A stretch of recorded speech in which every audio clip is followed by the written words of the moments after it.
when I ruled the world.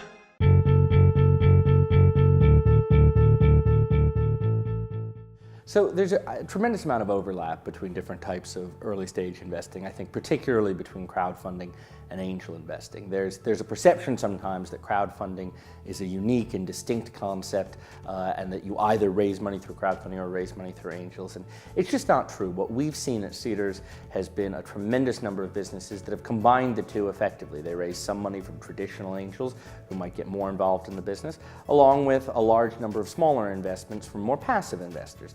And I think, and our goal at Seedrs, is to try to provide the easiest and simplest way for entrepreneurs to raise whatever type of capital makes most sense for them, be it a wide range of investments from friends and family in their community, or a handful of angels all grouped together under one structure. I think crowdfunding is going to become a tremendous space, and that the opportunities far outweigh the risks, and that's why I'm in the business. I think there are a few risks. I think it's very important that any platform focus on regulatory compliance and investor protection. I think that if investors don't see returns in years to come, it's going to be a real problem for the space, and that's why we at Seedrs, we were the first equity crowdfunding platform to get regulatory approval. We didn't launch until we got regulatory approval, and we're very much focused on delivering to investors the returns they expect. So long as we can do that, and we will do that, I think the opportunity is vast. It opens up early stage investing to a much broader group of investors, many of whom have tremendous amounts of value to add, both through capital and through mentorship and support. And I think it opens up capital pools to many, many more entrepreneurs. There are so many entrepreneurs out there, nascent entrepreneurs, who would love to start great businesses but don't have the capital to take their first step. And crowdfunding can do a wonderful job of opening capital pools up for them.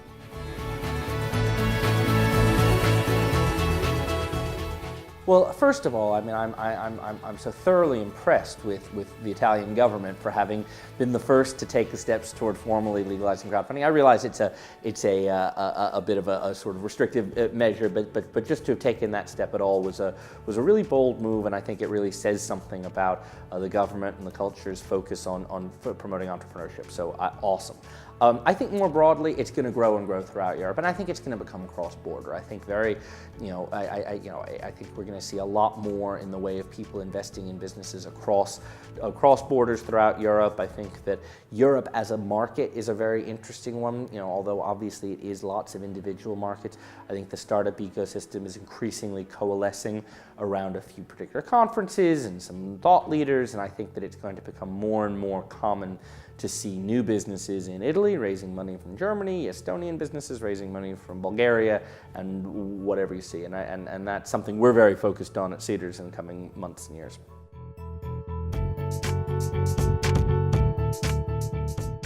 I think those initiatives sound fantastic and are vitally important. I think that particularly, for angel investors, there is, and historically, I guess, has been a perception that, there's some sort of a magic to being an angel, and that you're born an angel or you're not. And it's not true. If you've accumulated some capital, early stage businesses are a great asset class to have as part of your portfolio, and becoming an angel, it can be a wonderful experience both for the investor and the entrepreneurs.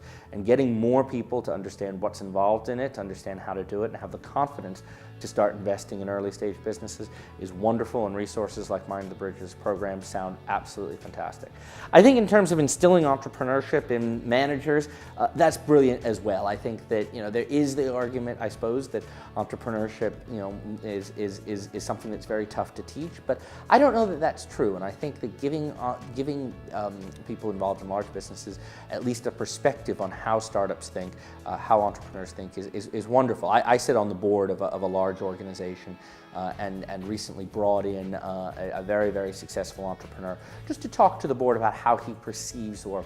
And it was a fascinating conversation because you could see my fellow board members and the executives' jaws dropping, and they were fascinated. It wasn't, I mean, these are smart people. They just hadn't heard any of this before, and having that kind of exposure, I think, is wonderful.